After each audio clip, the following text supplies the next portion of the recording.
네, 시청자 여러분 안녕하십니까. 코로나19 뉴스 특보 시작하겠습니다.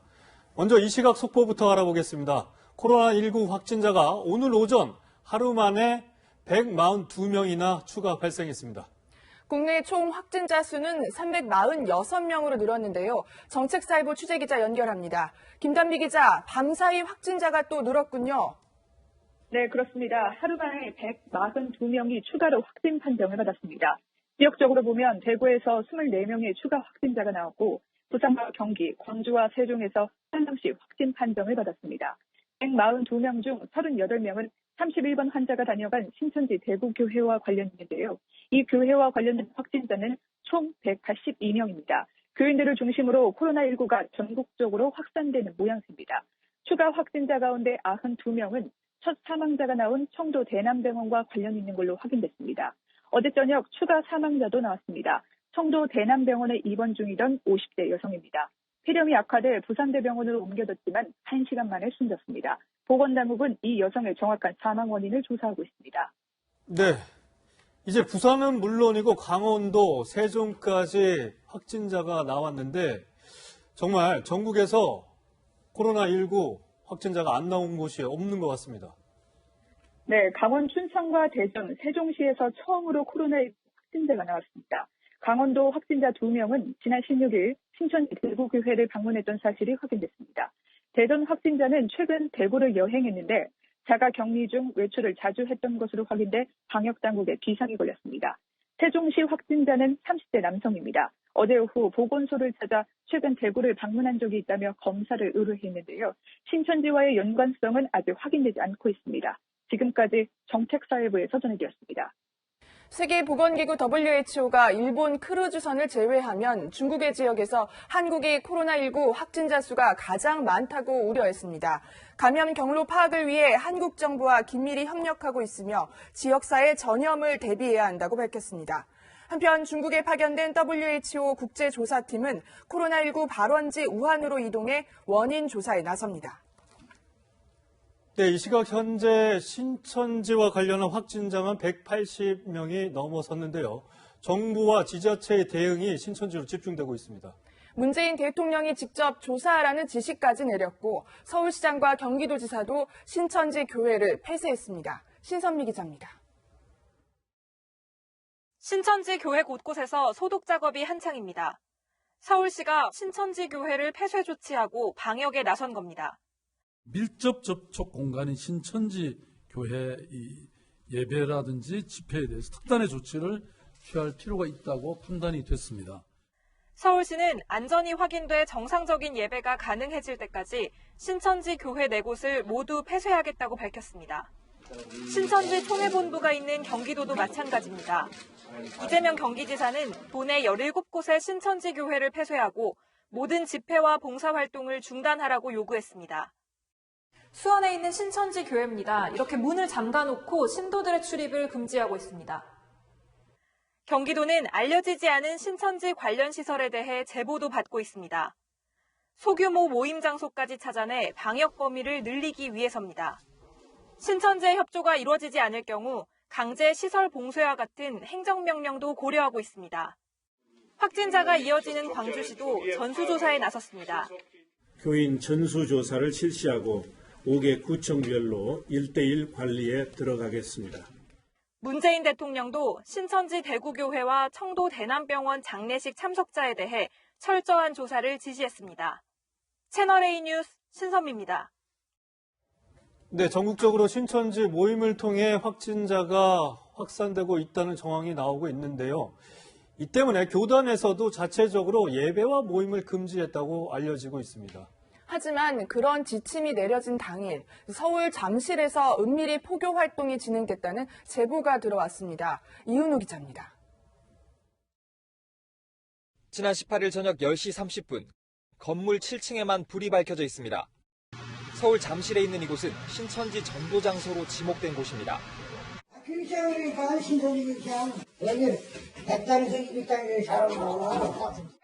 저녁 11시쯤 건물 밖으로 하나둘씩 사람들이 나옵니다.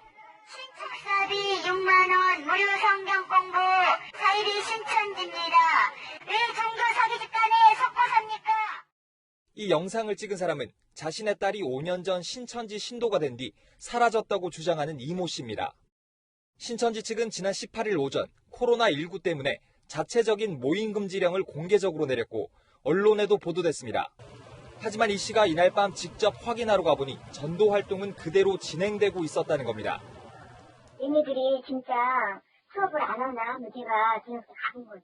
인원수가 30명 정도인데 15명은 현지 활동을 하는 사람들, 나머지 15명은 새로운 교육생이에요.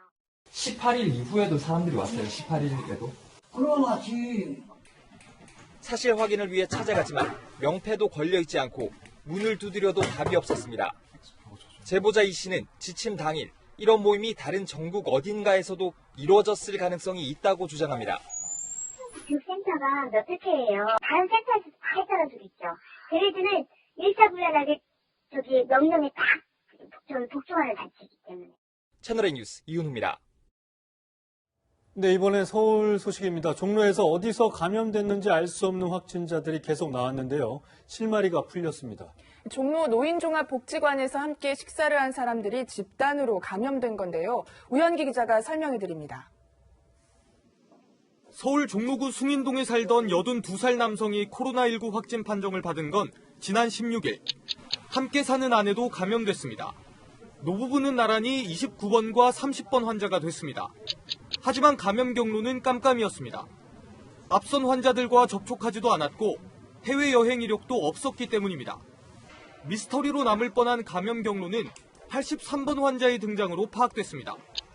두 사람이 같은 시간에 종로구 노인종합복지관에서 식사한 사실이 드러났기 때문입니다. 당시 이곳에는 56번과 136번 환자도 있었습니다. 이분들이 한 번 식사하신 게 아니라 거의 3일 정도를 계속 같이 식사를 하셨기 때문에 83번 환자는 숭인동 29번 환자를 포함해 3명에게 감염시켰고 이들이 각각 배우자에게 바이러스를 전파했습니다. 그런데 보건당국은 83번 환자가 종로구 명륜교회에서 6번 환자와 같은 시간에 예배를 본 사실을 확인했습니다. 이 6번 환자는 지난달 22일 서울 강남의 한일관에서 중국을 다녀온 3번 환자와 식사를 하면서 감염됐습니다. 중국 우한에서 들어온 코로나 바이러스가 한일관과 명륜교회, 노인복지관을 거쳐 가족에게 전파된 5차 감염이 확인된 겁니다. 뒤늦게 집단 감염 장소로 확인된 노인복지관은 지난 1일부터 휴관에 들어간 상태입니다. 채널A 뉴스 우현기입니다. 이번엔 코로나19가 시작된 중국 소식입니다. 현재 중국 내 확진자는 7만 6천 명이 넘고 사망자도 2,300여 명으로 집계되고 있습니다. 심지어 외부와 차단돼 있는 교도소에서까지 확진자가 쏟아져 나오고 있습니다. 박수효 기자가 보도합니다. 중국 산둥성의 한 교도소. 교도관 7명과 재소자 200명이 코로나19 확진 판정을 받았습니다. 随即对人城监狱的所有民警、工人以及服刑人员、密切接触者进行全面的排查。 최근 중국 교도소에서 확진자가 쏟아져 나오고 있습니다. 저장성에선 27명이 감염됐고 후베이성에서도 271명의 확진자가 나왔습니다. 전염병이 계속 확산되자 중국에선 비닐 칸막이로 분리된 택시까지 등장했습니다.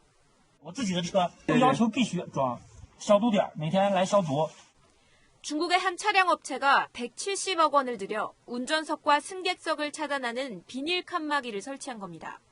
택시기사와 승객들은 만족스럽다는 반응입니다.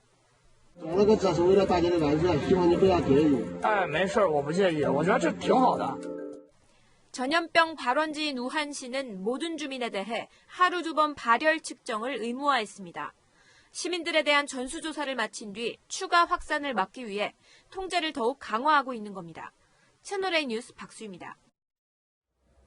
이탈리아에서 코로나19 첫 사망자가 나왔습니다. 70대 남성으로 코로나19와 무관한 질병으로 입원했던 환자로 알려졌습니다. 중동에선 특히 이란에서 코로나19 사망자가 4명 발생했는데 이웃국가 쿠웨이트는 이란에 오가는 모든 항공편을 중단하고 이란에서 오는 자국민도 격리 조치할 방침입니다. 네, 코로나19 뉴스 특보 계속해서 이어가겠습니다. 천은미 이대목동병원 호흡기내과 교수, 서울대우 중앙대 약대 세포분자병리학 전공 교수, 최명일 시사평론가 나오셨습니다. 어서 오십시오. 안녕하세요. 네, 안녕하세요. 네, 오늘 코로나19 확진자가 142명 추가 발생하면서 모두 346명이 됐습니다. 설 교수님, 현재까지 가장 많은 확진자가 나왔다 이렇게 볼 수 있는 거죠? 예, 그렇습니다. 이제 연 이틀에 걸쳐서 네. 100명 이상이 나오는 그런 상황을 우리가 보고 있는데 네. 향후에는 지금의 상황을 보는데 더 환자들이 많이 나오지 않을까 이렇게 예상이 됩니다. 그럼 언제까지 이렇게 급증세가 이어질 거라고 보시나요, 설 교수께서? 우선은 추세가 어떻게 될지 지금 당장 예상하기가 어렵습니다. 지금 확산 초입에 있기 때문에 이 확산세가 좀 더 지속될 걸로 보아져서 좀 더 추이를 보면서 확산 추세가 어떻게 되나 하는 추이에 따라서 우리가 예측이 가능할 것으로 생각이 되는데 지금은 확산 일로에 있고 초입 단계에 있기 때문에 지금 단계에서 예상을 하기는 좀 어려워 보입니다. 네, 최영일 평론가께 좀 질문 드리겠는데 지금 오늘 오전 9시 기준으로 이제 이 질병관리본부에서 이 방역대책본부에서 발표를 했는데 좀 숫자가 좀 전국적으로 어떻게 되는지 구체적으로 현황을 좀 짚어주시죠. 자, 이 분포를 보면요. 아까 말씀하신 대로 하룻밤 사이에 142명이 확진이 증가된 거죠. 346명입니다. 근데 집중적으로 지역은 지금 대구 경북에 집중돼 있습니다. 이 신천지 대구교회 그리고 또 하나는 청도 대남병원에서 청도 대남병원이 92명이거든요. 여기에 지금까지 의료진이 16명이 어제 감염돼 있었는데 그 인원이 계속 늘고 있습니다. 그리고 이제 대구 경북 신천지 신도들을 어제 질병관리본부장인 정은경 본부장이 9,300여 명의 명단을 협조를 받았다. 그래서 지금 전수조사는 완료됐는데 이 중에서 우선은 1,000명 정도가 유증상을 보이고 있다. 그 중에서 지금 추가된 감염자들이 이제 나오고 있는 상황입니다. 저는 설 교수님 말씀처럼요. 오늘 이후에도 한동안 이 신천지 신도분들 중에서 확진자는 더 추가될 것으로 전망을 하고 있고요. 그리고 여기서 끝나는 게 아니라 대구 경북 외에도 지금 그동안은 청정지역이다. 광역자치단체 기준으로 확진자가 없었던 곳에서 나오고 있어요. 부산 이미 2명 됐죠. 세종시에 1명 등장했고요. 그리고 오늘 142명에 포함되지 않았는데 오전 속보가 춘천의 부부 2명이 확진으로 나왔기 때문에 강원도도 이제는 이제 확진자가 나온 상황입니다. 지금 울산 정도를 제외하고는 이 지방자치단체별로 대다수 확진자가 나온 상황인데 이 대구 경북을 빼면 서울이 가장 많죠. 20명입니다. 서울시에서 종로구가 9명이고요. 그리고 이제 경기도가 16명. 그 외에 4명, 3명, 2명, 1명 단위로 확진자가 나오고 있는데 문제는 신천지 교도들이 상당히 활발하게 전국을 돌아다니는 지금 이제 이 방역당국 집계를 보면 신천지 관련 인원만 182명으로 나타나고 맞습니다. 있습니다. 네. 그런데 182명이 우리가 이제 이 31번 확진자부터 신천지 이제 대구교회에서 문제가 발생했다는 걸 알게 됐는데 확인한 이후 사실은 31번으로 확진되지 않았습니까? 근데 그 다음날 100명, 그 다음날 지금 또 이 100여 명, 142명, 하루에 100명 단위로 증가하고 있는 상황이거든요. 그래서 전국적으로 또 이게 신천지 분포가, 관련 이 대구 교회를 방문했던 분들도 나오고 맞습니다. 있죠. 그러니까 이게 특이한 것을 잘 보시면 동선이 이제는 예측 불허인 것이요. 김포에서 30대 부부 2명이 확진됐는데 신천지 교도가 아니에요. 그런데 친인척의 결혼식 관계로 대구의 퀸벨 호텔에서 식사를 했어요. 그런데 이분들이 확진됐어요. 그래서 어찌 보면 이 대구라고 하는 지역, 신천지라고 하는 특정한 종교 집단, 그리고 또 청도의 대남병원, 간과하기가 어렵고요. 이러한 곳에서의 접촉 네트워크를 중심으로 전국적인 연결망이 확산되고 있다. 아까 5차 감염은 신천지와 관계가 없는데 종로 노인복지관을 중심으로 6번 확진자, 명륜교회, 종로 노인복지관, 그리고 가족관계 이렇게 5차 감염까지 등장하고 있거든요. 지역사회 감염 초기라는 질본의 발표를 우리가 유념한다면 앞으로 확산 속도는 훨씬 증가할 것으로 봅니다. 네, 사실 가장 우려하는 부분이요. 오늘 청도의 대남병원에서 확진자가 91명이 발생을 했습니다. 천 교수님, 아무래도 이제 병원 내 감염 우려하고 있고 또 병원에서 일하던 의료진들도 계시잖아요. 600명이 넘는다고 했는데요. 추가 확진자가 계속 나올 수밖에 없는 그런 좀 우려스러운 구조다 이렇게 보십니까? 네, 우선 병원이 폐쇄된 공간입니다. 예. 더군다나 그 병원 자체가 그 정신과 병동이 있는 데고 밑에는 요양병원, 요양원이 같이 예. 있습니다. 그 말은 환자분들이 다 면역이 약하신 분들이고 의료진들은 본인이 걸린 줄 모르셨어요. 이번까지 검사되기 전에는. 그래서 지금 확진자가 나오고 있기 때문에 그리고 어제 사망하신 그 여자 환자분도 사실 일반 폐렴으로 생각하고 있다가 확진이 되면서 이송 과정 중에 나빠져서 네. 사망하셨지 않습니까? 그런 식으로 면역이 약한 분들이라 아마 굉장히 많이 나오실 거고 문제는 기저질환이 있는 분들이라 예후가 조금 안 좋은 분도 더 나오실 확률이 높습니다. 네, 현재까지 오늘 오전 9시 기준으로 보면 92명 추가되는 확진자들 중에서 92명이 대남병원 관련 확진자인데 그중에 91명은 지금 대남병원에 있는 네. 이 환자인지 아니면 의료진인지는 정확하게 파악이 되지 않고 있고 대구에서 또 한 명이 나왔는데 지금 퇴원하신 분인지 아니면은 뭐 의료진이어서 출퇴근하는 분인지는 정확하게 밝혀지지 않고 있습니다. 그런데 설 교수님 보면 이 대남병원에서 확진받은 사망하신 분들 같은 경우에 코로나19 바이러스 때문에 사망을 했다. 이렇게 봐도 되는 건지 어떤 건지 좀 궁금합니다. 예, 일단 첫 번째 사망하신 분은 사망하고 나서 확진이 되신 분이고 이제 두 번째 분은 확진이 되고 나서 사망을 하신 분인데 네. 두 번째 분은 명확하게 이제 코로나19가 이제 확인이 된 케이스인데 첫 번째 분은 사실 좀 명확하지 않은 측면이 있었습니다. 그래서 이제 부검을 해서 정밀 조사를 한다 그런 이야기는 있었는데 임상 TF는 아무래도 여러 정황으로 보건데 이분도 코로나19에 의해서 사망한 것으로 보인다. 이래서 정부 당국은 대체로 이 두 분이 모두 코로나19에 의해서 사망한 것으로 확인하고 있지 않나 이렇게 생각이 됩니다. 근데 천 교수 말씀하신 것처럼 이 기저질환들이 계시니까 병원에 계셨던 네. 분들일 거 아닙니까? 맞습니다. 그러니까 원래 건강 상태도 안 좋은 건 상황이셨는데 코로나19 때문에 사망을 했다? 이렇게 봐도 되는 건지 네. 물음표가 좀 우선 이 코로나19가 문제가 일반 감기 바이러스보다는 독합니다. 그리고 아마 독감보다도 조금 사망률이 한 4배, 5배 정도 높거든요. 그렇다면 우리가 독감을 만일에 이런 기저질환이 있는 분이 독감을 앓으시면 건강하신 분은 그냥 좋아지는데요. 기저질환이 있는 분 폐렴으로 갑니다. 폐렴을 치료를 제때 못하면 사망하시거든요. 그것을 생각한다면 분명히 이 코로나19가 사망에 이르는 아주 가장 중요한 원인이 됐을 것이고요. 지금 걱정이 되는 거는 앞으로 환자가 폭발적으로 늘어나게 되면 많은 분들이 제때 치료를 못 받으실 겁니다. 그래서 독감처럼 치료제가 있으면 모르겠지만 치료제가 없는 상황에서는 가장 걱정되는 것이 그 점이기 때문에 정부에서는 빨리 좀 임상시험을 거친 치료제를 좀 쓸 수 있게 해주는 것이 저는 개인적으로 굉장히 중요한 점이라고 생각합니다. 네. 네. 지금 그 청도의 대남병원의 이 특수한 환경, 이 바이러스 확산을 시켰다는 지적도 나오고 있거든요. 최영일 평론가님, 그 요양병원에 옆에 네. 보면 또 일반 병원이 있고 또 뭐 보건소도 있고 맞습니다. 뭐 정신병동도 연결돼 네. 있고 좀 일반적인 상황은 아닌 것 같아요. 일반적인 상황은 아니고 예. 아까 중국의 상황에서 교도소 감염이라는 리포트가 나왔지 않습니까? 예. 그러니까 이 바이러스에서 여기 의료 전문가 두 분이 계시지만 가장 상식적으로 위험한 건 뭐냐면 접촉이라는 단어잖아요. 네. 접촉은 그 감염자와 감염되지 않은 사람의 거리에 기인하지 않습니까? 우리가 비말 감염으로 이야기하고 네. 있으니까. 그래서 2m 이내에서 있었으면 접촉자로 분류를 하는 거죠. 그 이상 거리에 있었으면은 스쳐가도 큰 문제는 없을 수 있다. 굳이 비말이 튀지 않았다면. 그래서 우리가 손 씻고 마스크하고 하는 건데요. 이 밀집되어 있는 구조물들이 있어요. 제일 걱정되는. 지금 화면에도 나오고 있는 것 네. 같습니다. 네. 지금 이 청도 대남병원의 내부 구조를 보시면 이 고령자 또는 질환이 있는 분들, 그러니까 면역 체계가 애초에 약한 분들이 네. 집중적으로 아예 네. 의식주를 생활하고 계신 거예요. 그러니까 요양원도 있고 청도 보건소도 바로 저 병원 보건소도 앞에 있고, 있네요. 네, 그리고 의료진들이 이제 활동하는 공간들이 있고, 그리고 또 정신병동도 함께 있습니다.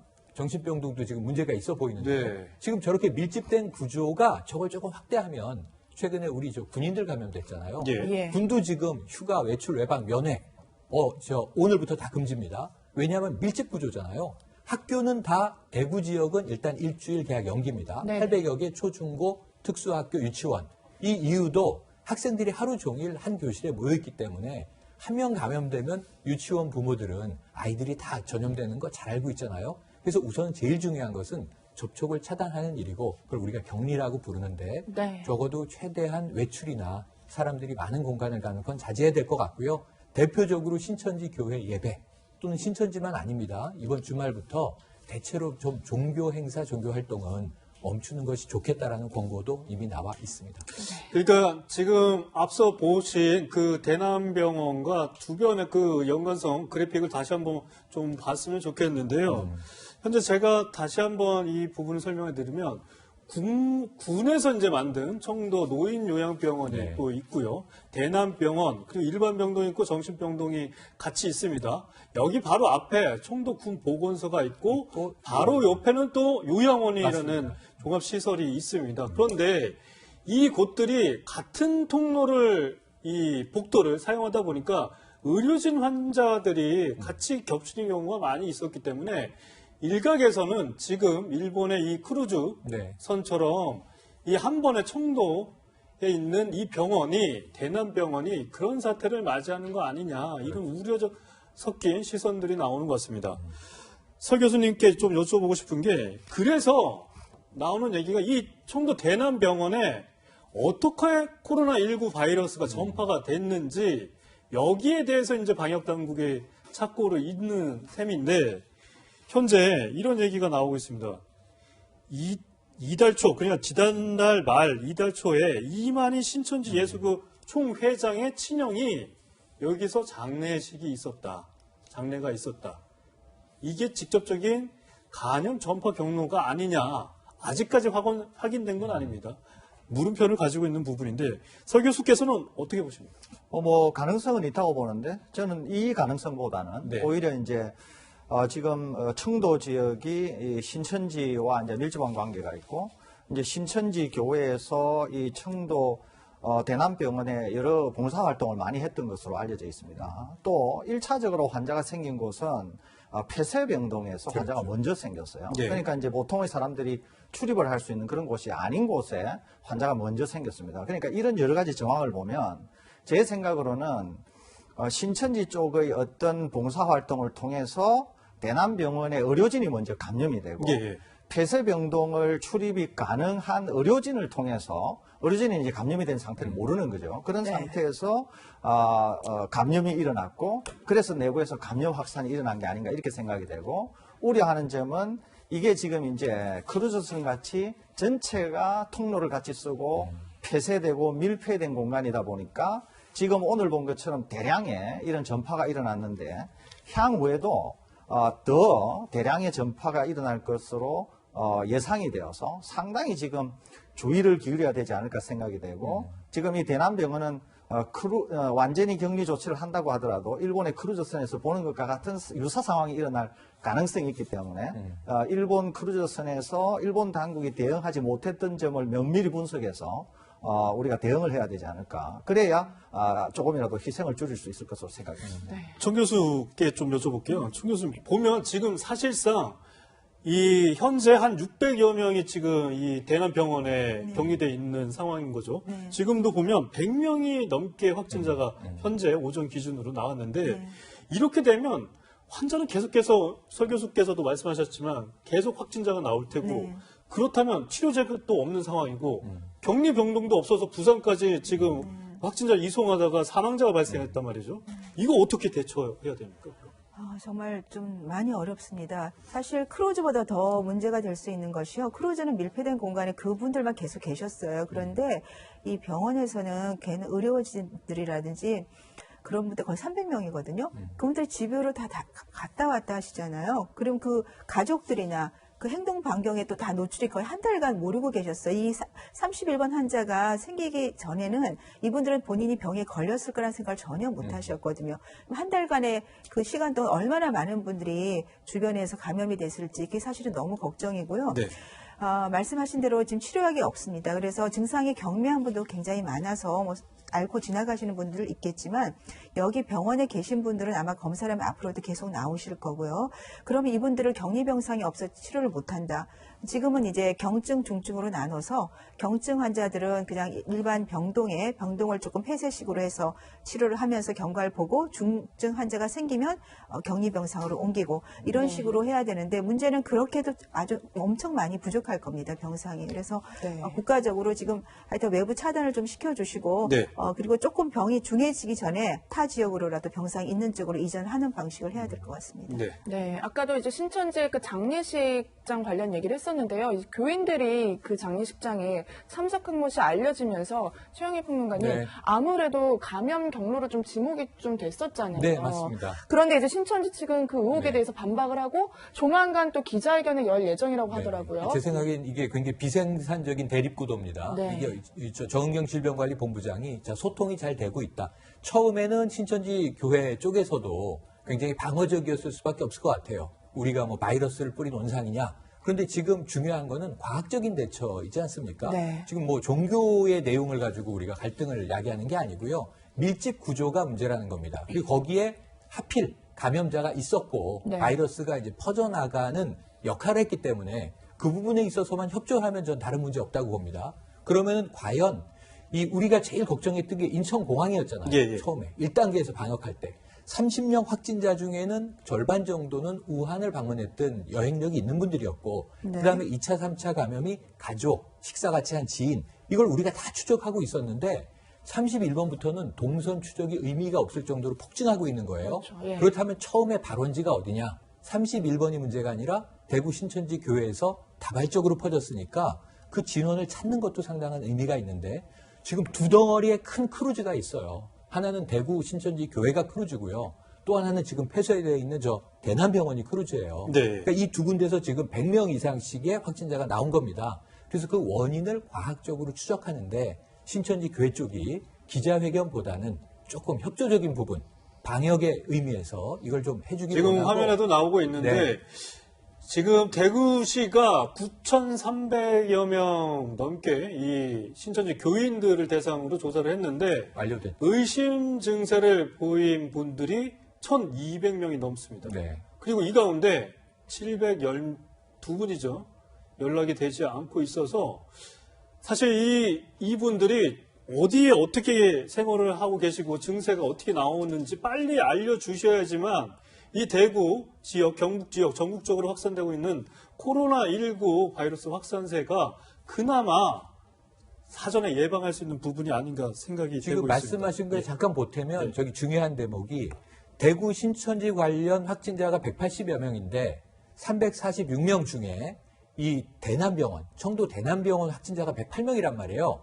합치면 그 연결고리가 장례식이에요. 그래서 그걸 이제 중요하게 지금 보고 있는 거죠. 네. 왜냐하면 네. 신천지 총회장의 친형의 장례식에 또 이제 보도에 따르면 이건 확인되지 않았습니다. 보도에 네. 따르면 중국에 있는 신도가 참석하지 않았겠는가 예. 이런 대목들이 나오고 있기 때문에 그 부분에 대해서 신천지 네. 쪽은 뭐 부인을 했습니다. 그리고 이제 중국에 우리는 교회 설립하지 않았다. 그런데 오늘 또 보도를 보면 홈페이지에 있었던 중국의 교회가 설립됐다는 내용을 홈페이지에 삭제했다. 뭐 여러 가지 보도가 나오고 있어서 네. 팩트 체크가 필요하지만 적어도 그 장례식 부분도 하나의 가능성이 있기 때문에 면밀히 조사해야 되는 것은 맞고요. 네. 신천지 측이 협조해야 되는 부분으로 봅니다. 사실 뭐 전파 경로는 정확하게 나온 것이 없습니다. 방역 당국도 계속 조사를 진행 중에 있는데 그런데 슈퍼 전파자로 그동안 지목이 됐던 31번 환자 기억하실 겁니다. 이 분이 이 청도에 대남병원을 갔었냐 안 갔었냐 이 부분이 초기에 많이 논란이 됐는데 현재까지 확인된 바로는 이 31번 환자는 대남병원 가지 않은 것으로 파악이 되고 있습니다. 그런데 새로운 사실 하나가 드러났습니다. 청도에 있는 찜질방을 갔었다. 이런 보도가 나왔는데요. 설 교수님. 네. 찜질방을 이 31번 환자가, 그러니까 신천지 교회 교인입니다. 환자가 대남병원 가지는 않았고 이 청도에 있는 대형 찜질방, 유명한 곳이라고 하더라고요.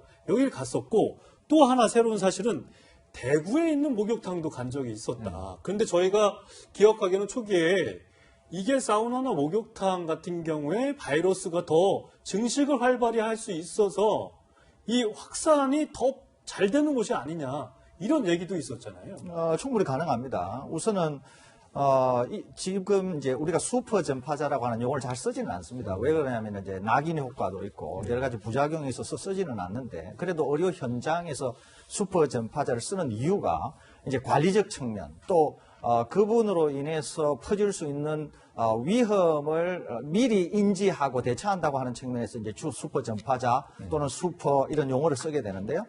그런 의미에서 보면은 31번째 환자는 상당히 많은 바이러스를 가지고 있는 슈퍼 전파였을 가능성이 굉장히 큽니다. 이제 이런 분이 지금 이제 다중시설을 이용했었고 특히 사우나나 이런 곳에서 따뜻한 물에서는 바이러스가 죽겠지만 어느 정도 수증기가 있고 하기 때문에 이분으로부터 바이러스가 나가게 되면은 바이러스가 금방 마르기보다는 주위의 수분으로 인해서 좀 더 생명력을 유지할 수 있는 환경이 조성된다. 그러니까 오랫동안 바이러스가 그 공간에 머물 수 있다는 그렇습니다. 말씀이시죠? 그러니까 그냥 대기 중에 배출되는 것보다는 비교적 바이러스가 살아 있을 수, 비말 형태로 퍼져나갔을 때 비교적 외부의 그런 어떤 환경 때문에 좀 더 살아 있을 수 있는 여건이 조성될 수 있고, 뿐만 아니라 이제 시설을 이용하면서 여러 곳을 이제 만졌을 가능성이 있습니다. 뭐 문고리라든지 또는 뭐 여러 가지 어떤 이용 시설이라든지 또는 그분으로부터 나오는 여러 가지 그런 뭐 수건도 있을 수 있고, 물론 뭐 수건을 같이 쉐어하는 건 아닙니다만은 그런 것을 통해서 이제 다중시설이기 때문에 충분히 전파 가능성이 있고, 또 환경적으로 볼 때는 대기보다는, 바깥 대기보다는 좀 더 전파가 유리한 측면이 있고, 무엇보다도 중요한 것은 이분이 슈퍼 전파자일 가능성이 있어서 많은 바이러스를 내놨을 가능성이 있기 때문에 그런 점에서 본다고 하면 상당히 뭐 이 지역을 통해서도 전파의 가능성이 있다, 이렇게 평가가 됩니다. 천은미 교수께 좀 여쭤볼게요. 지금 오늘 오전에 이 충북 청주에 부부 2명이 확진자가 나왔습니다. 그런데 그 중에 한 분, 남편분이 택시기사로 지금 알려지고 있어요. 이런 경우에 사실 택시는 기침을 하게 되면 비말이 그 자석이나 이런 게 막 묻어 있을 수도 있지 않습니까? 감염될 가능성이 또 여기도 크다고 봐야 되는 거예요. 어떻게? 그렇죠. 일본의 택시기사분이 많은 분을 감염시키지 않습니까? 그분이 본인이 감염이 된 줄 알고 마스크를 쓰셨겠지만 안 쓰시고 손님과 대화도 하고 뭐 손님과 이렇게 뭐 카드 같은 것도 만지시게 되고 아마 그 태운 승객분들은 지금 다 전수조사를 하셔야 될 것 같거든요. 그동안 뭐 한 2주 내지 3주간 아마 모르고 계셨을 거기 때문에 많은 환자가 지금 나오지 않을까 걱정이 됩니다. 여전히 이제 신천지와 관련돼서 지금 이제 확진자들이 나오다 보니까 어제요, 그 신천지에 있는 이만희 총회장이 메시지를 내놓았다고 하거든요. 그러면서 이제 이번 코로나19 사태를 이제 뭐 마귀의 짓이다, 뭐 이래서 또 논란이 되고 있는 것 같아요, 최영일 평론가님. 이건 뭐 누가 봐도 좋은 일이 아니죠. 재난이라고 우리가 부르는 수준이죠. 뭐 그러다 보니까 누가 봐도 이거는 참 인간 우리에게는 해악이다. 그럼 뭐 종교적으로 해석을 해서 막마의 짓이다, 마귀의 짓이다. 이건 뭐 종교 영역에서는 성직자분들이 그런 이야기 할 수 있다고 봅니다. 다만 저걸 우리가 뭐 사회적으로 생각했을 때 정말 어떤 의도가 있는 악한 존재의 짓이다, 이렇게 믿는 분들은 많지 않을 것이라고 보는데, 자, 문제는 저 말이 중요한 게 아니라 저 총회장, 어찌 보면 신천지라고 하는 뭐 수만 명이 이제 지금 국내 신도들이 있는, 또 하필이면 대구에서 이 바이러스 확진의 주요 발원지가 된 곳에 지도자이지 않습니까? 그럼 아까 제가 계속 강조드린 것은 종교적 이 내용이 아니고 지금 과학적이고 방역의 차원에서 협조가 필요하다, 이제 그런 부분인데, 지금 다 모든 종교가 마찬가지입니다. 이번 주말 이후에 좀 밀집해서 하게 되는 종교 행사들은 자제해달라, 이 권고를 따라줬으면 좋겠고, 교회들도 지금 폐쇄하고 있는 상황이에요. 저도 교회에서 문자를 받았거든요. 폐쇄 안 하면은 강제 폐쇄라도 지자체에서 혹은 중앙정부에서 해야 되는 상황이에요. 그래서 저는 이만희 총회장이 이 지시를 내려서 신천지 교인들 중에 의심 환자들은 정말 빠르게 전수조사, 아까 700여 명, 아까 연락이 두절이라고 하잖아요. 초기에도 지금 대구교회에서 1,001명 예배에 참석했던 31명 확진자와 두 차례 혹은 4차례 예배 참석했던 분들 명단에서 396명이 연락이 안 됐거든요. 이 부분에 대해서 명단 제공이 된 건 다행이지만 전수조사가 이루어지고 동선에 대한 파악이 협조될 수 있도록 오히려 그런 지시를 해주시는 게 도움이 될 것 같습니다. 네. 신천지 대구교회 신도들 얘기까지 좀 해봤는데, 이번엔 서울 수도권 상황을 좀 살펴보도록 하겠습니다. 서울시에서 광화문 광장 등 대규모 집회를 금지를 했는데요. 그렇지만 일부 보수단체는 강행하기로 한 것으로 알려졌는데 뭐 오전에 집회를 취소한다, 강행한다 좀 엇갈리는 보도들이 나오는 것 같습니다. 이 시각 광화문광장 좀 영상을 준비를 해봤는데요. 한번 보시죠. 근데 이게 집회가 예정대로 진행이 되고 있는 모습이네요. 많이 모였네요. 네. 최영일 평론가님, 네. 사실 집회를 이거 금지를 하겠다. 서울시에서도 얘기를 했는데 지금 화면상으로도 봐도 적지가 않습니다. 예, 한 200명, 300명이 넘는 것 같습니다. 지금 저 장소는 우리가 이 스튜디오, 채널A 스튜디오가 아니라 바로 옆이죠. 네. 저 동아일보 사옥 바로 옆인데 지금 모인 분들이 최소한 뭐 수천 명 이상은 돼 보이지 않습니까? 제일 지금 바이러스와 관련해서 이거 아까 종교 문제 아니라고 말씀드렸고요. 이건 정치 이슈 문제가 아니고 바이러스 확산의 위험성과 관련해서 지난 일주일 전 집회 인원하고 큰 차이가 없는 것 같습니다. 없습니다. 지금 사이에 자동차가 다니는 길이 확보되어 있는 것 외에는 모인 집회 참여자 수가 큰 차이가 없는데 저는 좀 놀랐습니다. 왜냐하면 지금 공중보건 의식 차원에서는 안 되거든요. 지금 우리공화당도 이제 한 300여 명 모이는 집회할 예정이었다가 어제 취소했는데 지금 모인 곳이 기독자유당 집회인가요? 그런 걸로 알고 있습니다. 정광훈 목사가 주도하는 집회는 강행한다는 이야기가 어제 나왔었어요. 어쨌든 그 집회라고 한다면 지금 집회 이슈보다도 지금 총선도 연기하자는 정치권 일각의 이야기도 나오는 마당에 가능성은 아직 낮습니다만 지금 장외 집회를 저렇게 밀집해서 하는 것은 굉장히 위험하다. 아까 다시 말씀드렸지만 종로구는 9명의 확진자가 나왔고 그렇습니다. 서울에서만 20명의 확진자가 나왔고 더 나올 것으로 예견이 되는데 가장 위험한 지역 중에 하나다. 수도권에서는 이렇게 말씀을 드릴 수가 있고 근데 저렇게 집회를 강행하면 벌금을 물겠다고 서울시에서 공언을 했던 걸로 알고 박원순 시장이 강하게 이야기했지만 사실은 지방자치단체장이 위험이 예측되는 상황에서 집회 금지 명령 내릴 수 있는데 그게 불과 300만 원의 벌금이거든요. 저렇게 집회를 강행하더라도 300만 원 벌금을 내면 된다는 말이죠. 우리에게 어떤 지금 정치적인 이익이나 혹은 뭐 금전적인 이익이나 그러한 것이 예견되는데 우리는 300만 원 내고 말겠다라고 한다면 강행할 수 있거든요. 그 상황에서 이제 저렇게 밀어붙일 수 있는 여지가 있는데 저는 일단은 국민적인 위험을 우리가 함께 협조해서 피한다는 의미에서 장외 집회 혹은 뭐 장례 집회라도 또 저기에 대부분 참여하시는 분들은 제가 알기로는 또 고령자이신 분들이 많잖아요. 오늘만 해도 아이하고 문자 주고받으면서요. 이번 주는 학원 쉬면 좋겠다. 한 10명 학생이 있는 거예요. 교실에. 그냥 4시간 수업하는데 그거 안 갔으면 좋겠다. 지금 집집마다 이런 상황이거든요. 수천 명이 모이는 장외 집회는 여러 가지로 불안함이 큽니다. 네, 그래서 특히 종로에서 이 확진자가 이제 9명 나온 상황인데요. 사실 또 그동안 이 종로 확진자들의 그 감염 경로에 대해서 굉장히 미스터리가 있었는데, 천 교수님, 사실 그 종로에서 이제 확진 판정을 받으신 분들에 대한 이제 감염 경로가 좀 추적이 됐잖아요. 네. 그 83번 환자의 경로를 몰랐었는데, 그분이 이제 3번한테 감염된 6번 환자분과 교회에서 같이 예배를 보신 걸로 되어 있습니다. 근데 교회라는 것이 지금 지금 대구 경북 상태를 보시면 알겠지만 밀폐된 공간에 꽤 장시간을 같이 계시잖아요. 그래서 직접 접촉하지 않으셨다 하더라도 스쳐 지나가거나 그분이 만진 물품을 만졌거나 재채기를 했을 때 비말 감염도 충분히 될 수 있는 상황이라서 감염이 되셨고 이제 그분이 이제 노인 복지관에서 또 많은 분들과 식사하고 83번 환자분께서 지내시면서 또 감염을 시켰기 때문에 또 그분들의 또 가족들도 분명히 감염이 됐을 거고 앞으로도 아마 더 많은 환자분이 나올 것 같습니다. 그래서 5차 감염 거의 저희가 지역사회 감염이다 이렇게 얘기를 하고 있는 거죠. 맞습니다. 그렇다면 사실 서 교수께 이 질문 좀 드려볼게요. 이 같은 시간에 사실 명륜교회에서 83번 환자가 6번 환자하고 접촉을 했다고 파악이 됐지만 제가 기억하기로는 명륜교회에서 이 접촉자가 있었다. 방역당국의 이 범위 안에는 없었던 분으로 알고 있거든요.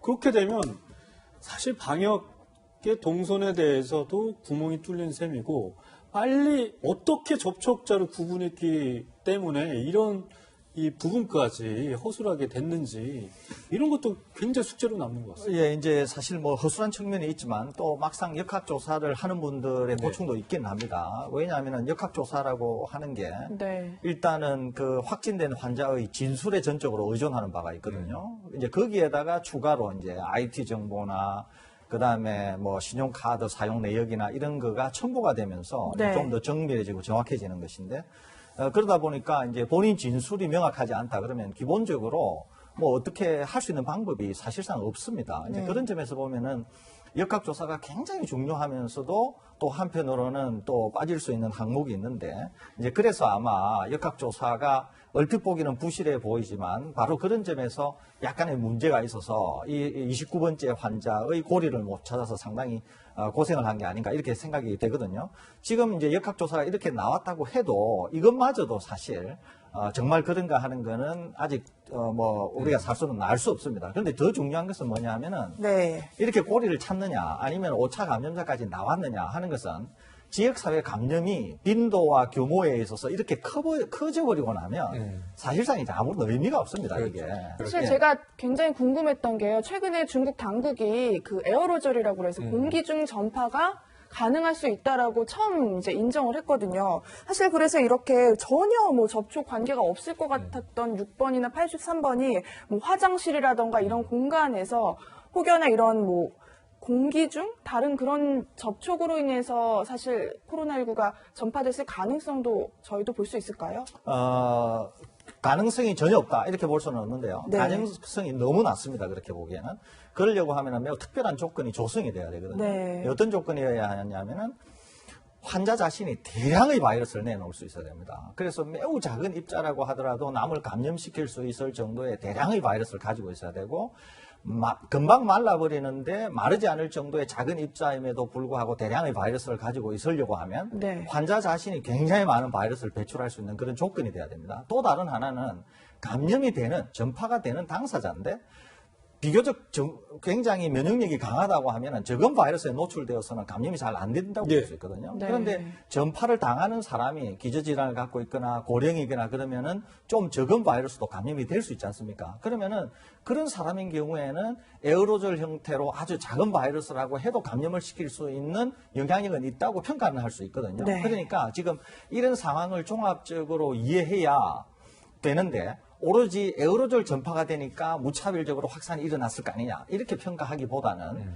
에어로졸 확산은 굉장히 제한된 상황에서 일어나는 건데 그렇게 일어나기 위해서는 우선은 대규모의 바이러스가 있어야 되고 네. 굉장히 밀집되면서 공기의 흐름이 제한된 그런 특별한 조건이 조성돼야만이 일어날 수 있다 이렇게 네. 이해하시고 아마도 신천지에서는 지금 말씀드린 이런 형태가 조성이 되면서 원래보다는 좀 적은 바이러스 그렇지만은 바이러스를 많이 가지고 있는 거에 의해서 좀 더 확산이 용이한 그런 환경이 조성이 되지 않았나 이렇게 이해가 됩니다. 네. 사실 저희가 이 청구의 이 대남병원 그리고 대구의 신천지 교회를 주목하고 있는데 서울에서는 앞서 말씀드린 것처럼 종로에 노인복지회관이 앞으로 저희가 주목해 보고 방역 당국도 크게 신경을 써야 될 부분인 것 같습니다.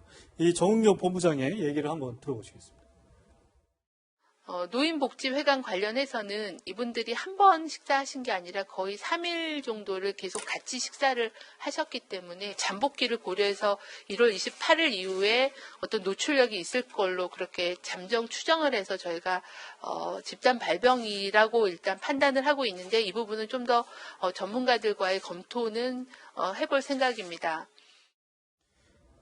정 교수께서 앞서도 이제 노인복지회관 말씀을 해 주시면서 크게 좀 우려가 된다 이 말씀하셨는데 사실 같이 식사를 많이 하는 공간이라고 지금 이 본부장도 정본부장도 얘기를 했습니다. 네. 식사족에 노출된 사례는 지금까지 저희 국내 확진자들 같은 데서도 굉장히 그렇죠. 많았던 것 같거든요. 네. 한일간에서도 맞습니다. 그렇고. 네. 그러니까 식사를 하면 근접해서 식사를 하시죠. 그래서 대화도 하시고 침도 튀길 수 있고 또 음식도 공유를 하시기 때문에 감염의 위험이 매우 높고요. 또 식사뿐 아니라 같이 생활을 하신 거잖아요. 그 복지관 내에서는요. 그러면 뭐 악수도 하실 수 있고 여러 가지가 접촉이 많으셨기 때문에 감염 위험이 굉장히 높고 또 복지관 부산에서 많이 나오시는 이유가 젊은 분들은 건강하니까 이게 균이 들어와도 그냥 모르고 지나갔을 수 있어요. 근데 이분들은 이제 추적을 하다 보니까 조금씩 증상이 나타나면서 발견을 하신 거죠. 그리고 문제가 아직은 크게 뭐 중하지 않다고 하시지만 분명히 기저질환, 심혈관 질환이나 당뇨나 흡연을 많이 하신 분들은 분명히 특히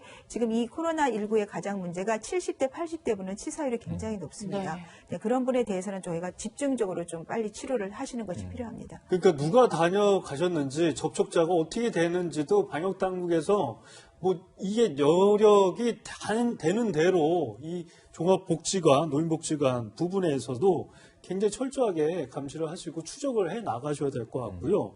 그리고 또 한 곳 앞서서 저희도 말씀을 드렸지만 이 단체 생활을 하는 곳이 있습니다. 바로 대표적인 곳이 군대입니다. 군부대인데 육해 공군이 다 뚫렸잖아요. 사실 군대에서 코로나19 확진자가 잇따라 발생하고 있고 오늘도 경기도 포천에서 군인 확진자가 나왔다고 하거든요. 네, 저도 뭐 군 생활을 해봤지만 아무래도 이렇게 단체 생활을 하게 되고 뭐 씻는 거, 밥 먹는 거 이런 다 같이 함께 하다 보니까 이렇게 한 명의 확진자가 나오게 되면 그 부대에서 생활하는 이 다른 군인들까지 전파될 가능성은 무엇보다 높을 것 같은데 청 교수께서는 뭐 군인들도 최악의 상황 아니에요? 그러니까 단체 생활하지, 같이 밥 먹지, 또 씻기도 같이 하지. 그리고 군대에서는 대답하려면 선임병한테 대답하면 큰 소리로 또 대답을 해야 되고 이 침 같은 게 더 많이 튀는 상황이 벌어질 수도 있는 거 아닙니까? 네. 그 지역사회 감염의 가장 대표적인 지역사회 폐렴이 이 군대에서 발생을 합니다. 왜냐하면 그만큼 밀접한 관계를 갖고 있죠. 같이 생활, 같이 자고. 그래서 지금 군대에도 보면 거의 4군데에서 지금 산발적으로 나오고 있지만 분명히 앞으로 더 많이 나올 거고 지금 이분과 같이 접촉했던 분들을 다 전수조사를 하시게 되면 증상이 없는 분도 굉장히 많이 나오실 거예요. 확진자가요. 그래서 사실 걱정이 굉장히 많이 되고 최대한 빨리 조사를 하셔서 진단을 하시는 것이 필요할 것 같습니다. 부대마다 이 장병들이 뭐 자가 격리를 하고 있다고는 하지만요. 설 교수님 아무래도 부대 내 불안감 크고 방역 관리가 좀 잘 될지도 조금 걱정이 돼요. 우선 이제 최근에 이제 보도에 따르면은 이제 지금 확진 환자가 있는 그 부대장이 재량껏 알아서 하라. 그래서 이제 그 확진자와 접촉한 사람들 또는 이제 의심이 가는 사람들을 이제 집단 수용하는 이제 이런 것들이 이제 보도가 된 적이 있습니다. 이제 이런 것들은 굉장히 위험하거든요. 왜냐하면은 집단 수용을 해서 남들과는 격리가 됐을지 모르지만 그 집단 수용된 사람들 중에서 누군가가 확진 환자가 생긴다고 하면 그 안은 순식간에 이제 크루즈선 같이 될 수가 있거든요. 그렇기 때문에 지금 이제 국방부에서 면회 조치나 휴가 외출 외박을 다 이제 중단하고 제한하고 하는 조치는 환영할 만하지만 지금 확진 환자가 나온 상황에서 접촉했을 것으로 생각되는 부대 병사들을 관리하는 측면에 있어서는 매우 미흡해 보입니다. 이것은 이제 전혀 전문성이 없는 데다가 또 이제 전문성이 있는 곳에 자문을 충분히 받아서 이제 집행을 해야 됨에도 불구하고 그런 데들이 굉장히 미흡해서 생기는 것으로 생각되어서 그런 점에서 본다고 하면 확진 환자가 생긴 거에 못지않게 지금 조치 자체가 굉장히 우려스럽다 이런 말씀을 좀 덧붙여드리고 싶습니다. 그런데 청 교수님 보니까 제주도 해군기지 이 병사는 취사병으로 지금 알려지고 있어요. 그럼 취사병이면 밥을 병사들을 위해서 밥도 하고 이렇게 나눠주기도 하고 그런데 그렇다면 오히려 저희 뭐 일반 사회적으로 보면은 요리사가 걸렸다라는 거거든요. 네, 맞습니다. 그러면은 더 확산시킬 수 있는 겁니까? 어떻게 되는 거예요? 아무래도 비말 감염의 위험이 높죠. 그분이 이제 음식을 만들 때 끓이는 음식 외에는 분명히 손으로 만질 수 있고 또 뭐 대화를 하거나 말을 하면서 좀 들어가실 수도 있고 그래서 사실 지금 이 군대에 발견이 되신 분들의 이분 같은 경우는 아마 그분들 전체 군인들을 다 확진 검사를 하셔야 되고요. 이 확진 검사 한 번으로 안 됩니다. 왜냐하면 증상 없는 분들 많기 때문에 주기적으로 몇 번을 해서 확인을 하셔야지만 될 것 같아요. 네. 최영일 평론가님, 저는 여기서 좀 우려되는 게 이런 상황이 벌어지면 안 되겠지만 군부대 감염이 잇따라 발생을 하게 되면 사실 우리 안보 부분에서 굉장히 비상 상황이 벌어질 수도 당연히 있는 거 아니냐. 당연히 일각에서는 그런 걱정도 많이 있는 것 같아요. 당연히 그렇고 저는 거기에 추가로 더 걱정되는 게 뭐냐면 군이 우리 사회의 유사시에 긴급 상황들을 또 통제하고 지원하는 역할을 해요. 대구하고 청도를 정부가 특별관리 지역이라고 선포했잖아요. 그건 뭐냐면 중앙정부 차원에서 이 지역의 이 위험을 막아내기 위해서 재원이나 인력이나 시설 장비가 부족하면 정부가 공공의 인력과 자원을 투입할 수 있다는 거예요. 예. 군 병력 중에 뭐 이제 의료 전문 인력이라든가 투입하게 될 가능성이 높습니다. 그런데 지금 아까 의료진 감염 이야기하시면서 의료진이 아프면 본인이 극복하는 문제뿐만 아니라 의료 공백이 생긴다는 게 큰 문제예요. 이 군 병력이 지금 오히려 바이러스와 싸우게 되는 상황이면 사회에서 필요한 지원을 군이 못할 수가 있어요. 그중에 그 의무 중에 핵심은 바로 말씀하신 안보 외에도 공공의 질서를 유지한다든가 혹은 또 이제 이 지역에서의 어떤 위기 상황을 돌파하는데 군 병력이 필요하다든가 하는 문제에서 적기적소에 이 지원이 이루어지지 못할 수도 있다는 점에서 이건 지금 전반적으로 사회의 기강을 우리가 지켜내야 하는 보루들이 오히려 바이러스와 싸우면서 본연의 업무를 수행하지 못할 가능성, 이건 분명히 우리가 함께 걱정해야 될 것 같습니다. 군의 핵심 시설인 계룡대에서도 지금 확진자가 나오고 계룡대에서 공군 잔교회 확진이 나왔고요. 지금 해군이 제주에서 지금 아까 말씀하신 취사병이 이제 나와서 더 위험한 거고요. 충북 증평에 육군 장교가 나왔기 때문에 지금 이 지역이 다발적으로 분포되어 있는 것도 참 안 됐는데 걱정인데 이게 원인은 다 확인됐습니다. 그러니까 대구가 고향이거나 대구를 방문했거나 혹은 신천지 교인인 뭐 이제 어떤 여성 지인이 있는 경우들이거든요. 그러니까 접촉은 분명히 있었는데 문제는 이게 방사용으로 퍼져나가는 겁니다, 전국에. 이 군도 그렇지만 지금 나머지 이제 일반 민간인들도 전국으로 방사용으로 퍼지는데 아까 이 설 교수님이 정말 중요한 빈도와 규모 얘기해 주셨고요. 밀도 얘기해 주셨는데 합치면 인구가 많은 쪽으로 바이러스는 흘러가는 양상으로 전개됩니다. 그러면 수도권이 지금 숫자는 적은데 앞으로 인구가 많은 대도시, 밀집성이 높은 곳 이런 것들이 굉장히 위험해지고 지금 우리가 파악하지 못한 감염자, 확진자들이 많이 다니고 있을 가능성이 큽니다. 네, 코로나19 이렇게 전국적으로 확산세를 보이면서 국민들의 불안감도 상당한데요. 코로나19 첫 환자 발생 후 한 달이 지난 상황에서 다시 한번 이 코로나19에 대한 오해와 진실을 한번 짚어보고자 합니다. 옆에 제가 궁금증을 좀 다시 한번 준비를 해봤는데요. 첫 번째를 먼저 보겠습니다. 퇴소 교민의 아들이 감염됐다라는 부분인데요. 그 부산에서 19살 환자가 나왔습니다. 그런데 우한 교민의 아들로 알려졌거든요.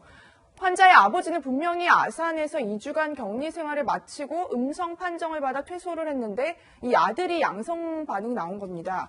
또 어머니 아버지를 다시 검사를 했는데 음성 반응이 나왔다고 하거든요. 설 교수님. 이 경우가 조금 특수하다고 봐야 될까요? 그러니까 2주간의 격리를 했고 음성이 나왔는데 가족인 아들이 걸렸다.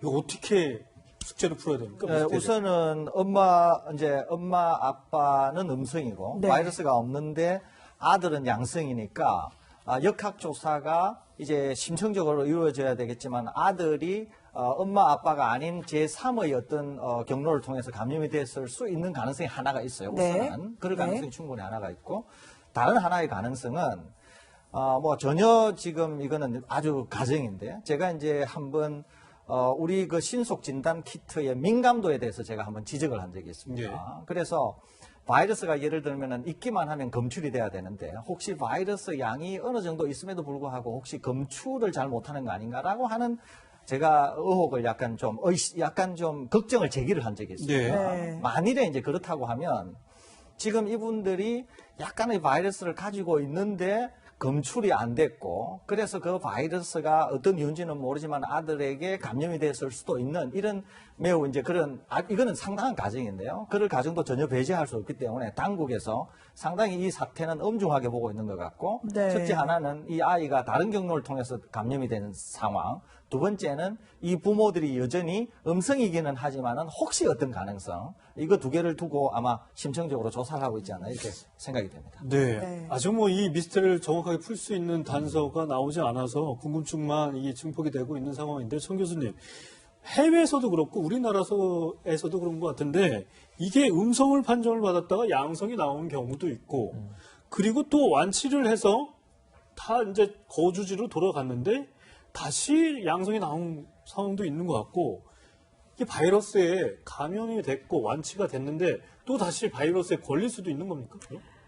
그럴 가능성도 뭐 아주 0%는 아니겠지만 그것보다는 바이러스가 완전히 제거된 건 아니고요. 설대 교수님 말대로 조금 남아있을 수가 있죠. 검체에서 안 나오는 거 검사 방법이라든지 진단하는 그 시약의 민감도에 따라서 분명히 차이가 있을 거라고 생각을 하거든요. 네. 다시 재감염이 됐다는 거는 그 바이러스가 뭐 변종이 생겼다든지 아니면 이 바이러스가 아직 완전히 저희가 연구가 된 게 아니기 때문에 네.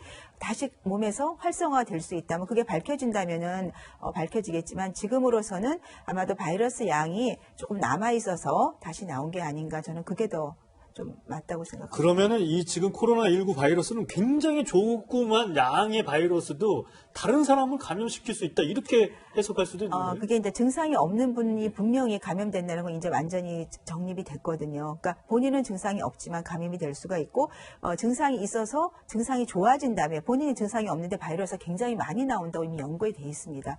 충분히 가능성이 있습니다. 네. 두 번째 궁금증 넘어가겠습니다. 소염 진통제를 먹으면 증상이 없다라는 질문인데요. 사실 이 확진 판정을 받기 전 환자들의 역학 조사를 보면 그냥 감기인 줄 알고 해열제를 먹고 괜찮아져서 코로나19에 걸린지 모른다는 분들이 있었거든요. 그래서 천 교수님한테 좀 질문 드리고 싶었는데 이 실제 이 소염 진통제가 치료가 되는 건지 아니면 단순히 증세 악화를 조금 미뤄주는 건지 그런 부분이 좀 궁금했거든요. 이 독감과 달리 코로나19는 증상이 경미한 경우가 많다고 말씀을 드렸습니다. 그러다 보니까 평상시에 뭐 관절이 안 좋거나 그런 분들은 진통제를 항상 드세요. 그러면 별로 모르죠. 왜냐하면 약간 인후통이 있거나 머리 두통 정도가 초기 증상이거든요. 모르고 지나가는 게 굉장히 많습니다. 충분히 가능성이 있고요. 사실 독감 같은 경우는 진통제 먹어서 해결이 안 되시기 때문에 금방 알 수가 있는데 이 코로나19는 이렇게 몸이 건강하신 분이라든지 평상시에 뭐 큰 기저질환이 없는 분들은 이렇게 모르고 지나가실 상황이 매우 높습니다. 그러면 그렇게 스스로 자가치유가 돼서 완치가 된다는 말씀이십니까? 항체를 얻으면 되죠. 그러니까 지금 중국 연구를 보면 81%가 경증이에요. 네.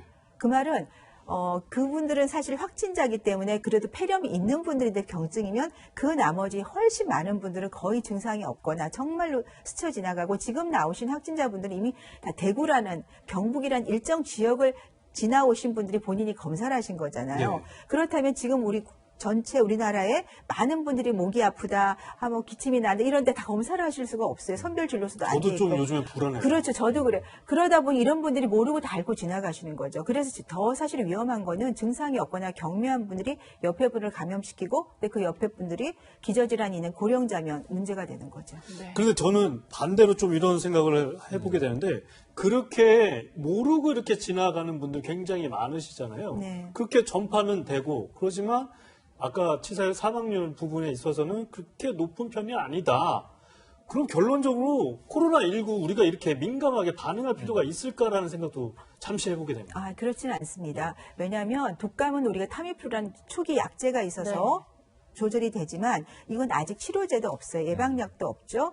그런데 말씀드렸듯이 건강하신 분들은 그냥 앓고 지나갈 수가 있는데 이분이 딴 분을 감염시키면 아까 70대가 8%, 80대가 15% 치사율이에요. 네. 그러니까 독감이 0.05 정도인데 이게 지금 코로나가 19가 0.0에서 0.2% 정도 한 4배, 5배가 높죠. 네. 물론 사스나 메르스보다 훨씬 낮아요. 하지만 0.2%라고 하는 거는 우리 전 인구가 만일에 아주 최악의 상황을 한 연구가 있었죠. 예. 거의 2만 명이 감염이 되면 2만 명이 사망할 수도 있는 겁니다. 그거는 절대로 우리가 간과할 수가 없는 문제입니다. 네, 알겠습니다.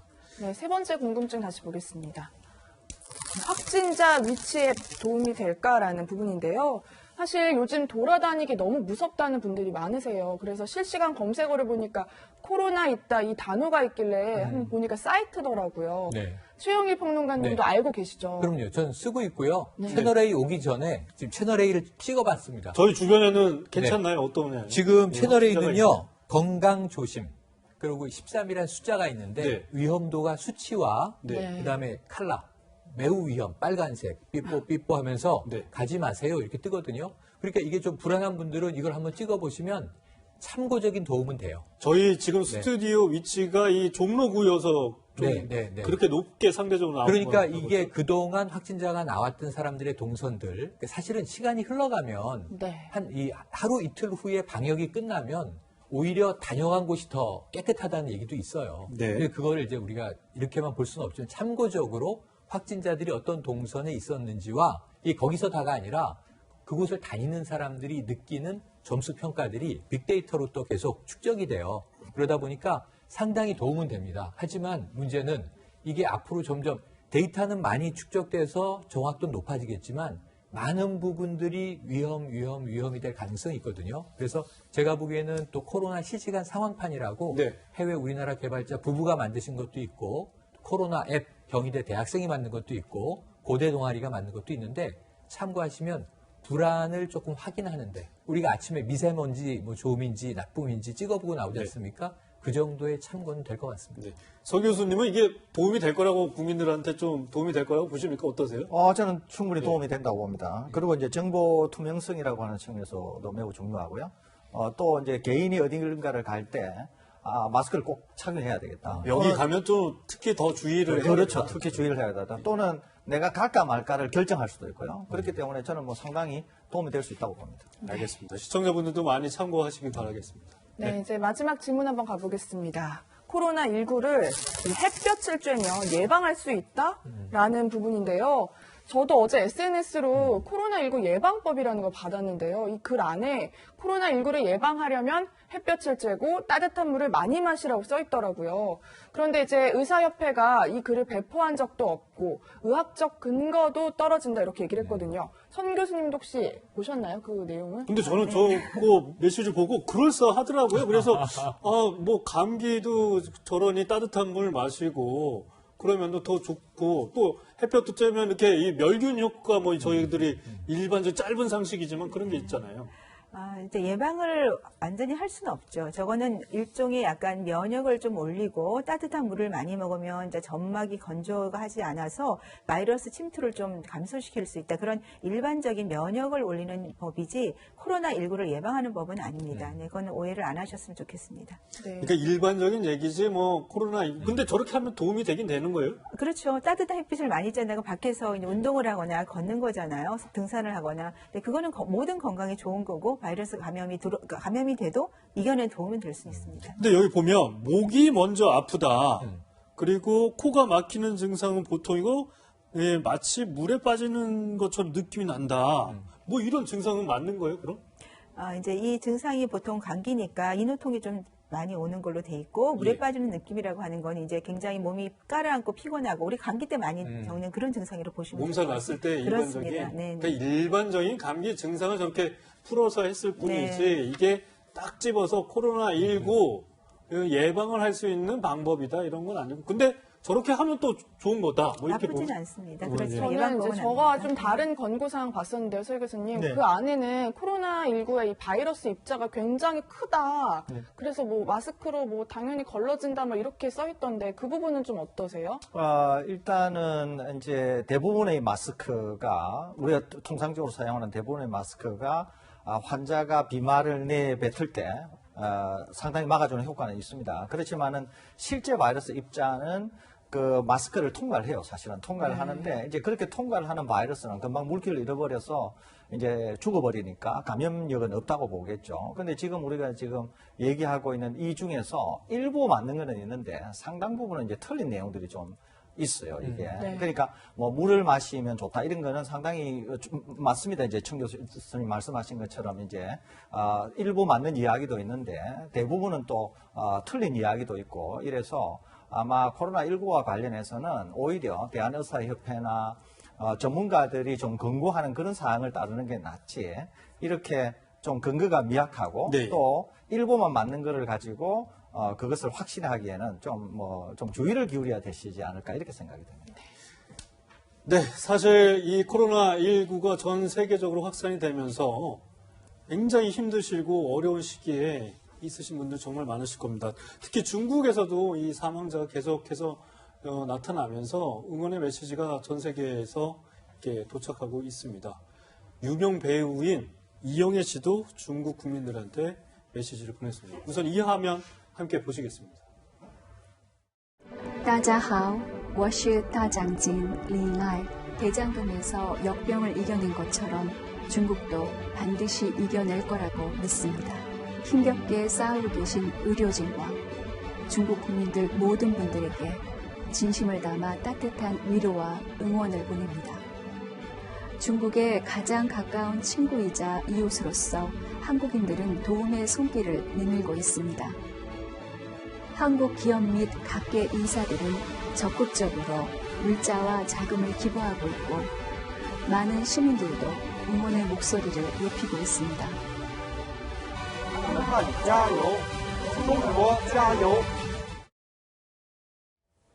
네, 사실 처음 코로나19가 시작된 곳 중국이 진정이 돼야 우리나라 이 확산세도 어느 정도 이 방어가 되지 않겠냐 이런 생각을 해보고 이영애 씨는 이 응원 메시지도 보내고 대구에도 또 기부를 했다고 하더라고요. 맞습니다. 지금 이게 우한 짜요라고 우리가 초기에 아파트에서 우한 힘내라 뭐 이런 동영상도 많이 보면서 아, 짠하기도 하고 그랬는데 지금 우리는 대구 경북이 힘듭니다. 어제 조간신문 보니까요. 대구 거리가 텅 비어 있는 모습을 보면서 정말 이게 마음이 안 좋더라고요. 그런데 대구에 그냥 마음이 아프다 이런 정도가 아니라 힘내시라고 응원의 메시지와 함께 필요한 물자 없냐고 또 이제 기부도 하시고 지금 저는 이런 이 협력과 협조의 힘이 필요할 때다. 지금 이제 두려움에 있어서 아까 격리하자, 우리가 거리 두기 이런 이야기 많이 했는데 위생과 안전은 철저하게 우리가 지키면서 마음으로는 힘든 곳들을 성원하는 그런 좀 우리가 동료의 따뜻한 마음 함께 하는 게 따뜻한 햇볕보다 더 중요한 극복의 힘이 아닐까 싶습니다. 대구 시민들도 응원의 메시지를 많이 이렇게 시민들에게 보내주셨으면 좋겠고 서로요. 예, 서로 어려운 시기를 잘 극복할 수 있는 방법이 무엇인지 온 국민 고민을 해봤으면 좋겠습니다.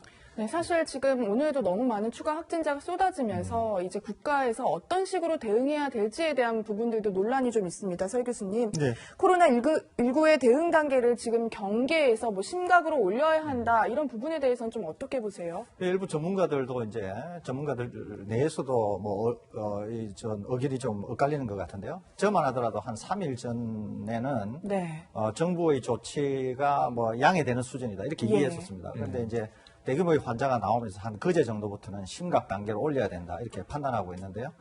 지금의 상황으로 보건대는 대구 경북 지역이 매우 심각하고 또 신천지를 통해서 전국 각지로 흩어진 환자들로부터 그 지역에서도 지역사회 감염이 시작될 가능성이 상당히 높아지고 있습니다. 그래서 이런 거를 감안한다고 하면 심각 단계로 상향 조정을 해서 이제 향후에 대처하고 또 개학이 좀 있으면 임박한데 이런 모든 것을 총체적으로 생각을 할 때는 심각 단계로 가서 이 문제를 좀 대응해야 되지 않을까. 저는 개인적으로 좀 그렇게 생각합니다. 네, 감사합니다. 네, 알겠습니다. 세 분과는 여기까지 이야기 나누도록 하겠습니다. 감사합니다. 고맙습니다. 코로나19 뉴스 특보 오늘 준비한 내용 여기까지입니다. 네, 시청해 주셔서 고맙습니다.